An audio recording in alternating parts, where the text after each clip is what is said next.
Ya, di Belitung ini kan terkenal sama dengan Pulong aja ya, sama dengan Palasi. Di Sumatera Barat sama dengan di Kalimantan itu dengan Kuyang. Apa perbedaan antara Pulong sama Palasi? Pulong kan palasik. Jadi sebenarnya pun itu namanya ilmu tradisional orang zaman dulu.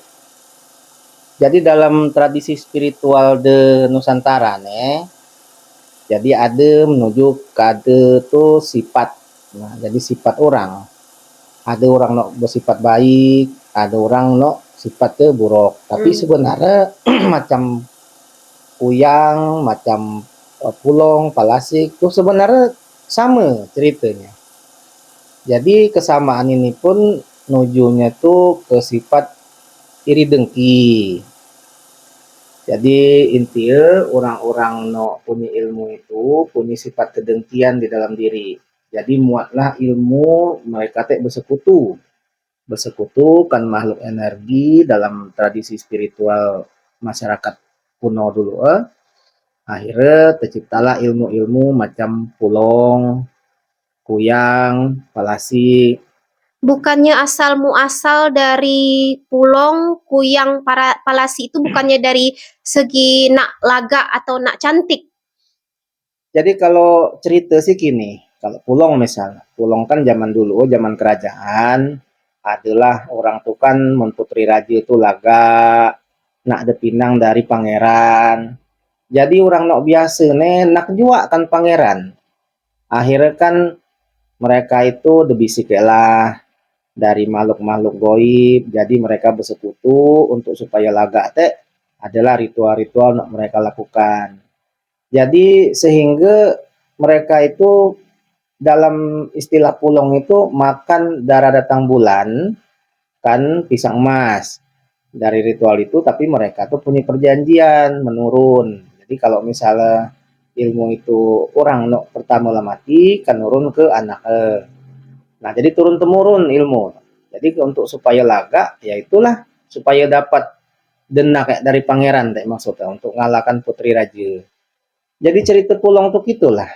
Tapi apabila ada orang no terlihat nyaingnya dia, nah, maka orang tuh akan terganggu dari makhluk astral. Ya itu maksudnya sebangsa jin, jin pulong itulah.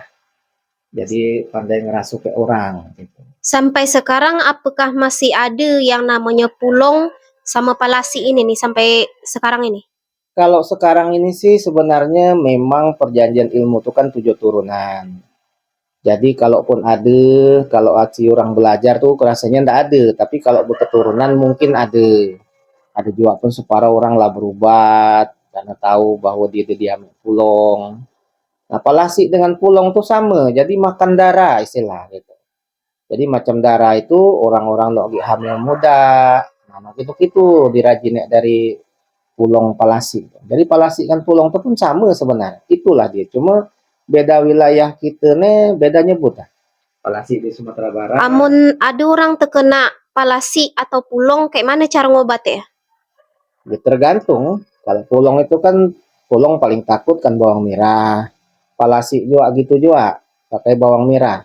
Jadi bawang merah itu dicampurkan kencur atau cekor, jadi dijampikan. Ada namanya penolak pulong.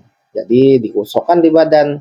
Begitu misalnya bagian nak dikusokan tuh kena kan kediaman dari makhluk itu nak bersemayam bang badan orang tuh, nah dia nyebut nak balik kata, nak balik kemana kata orang, nah nyebutlah ke rumah siapa nak punya pulong. Jadi gitulah menurang kena pulong.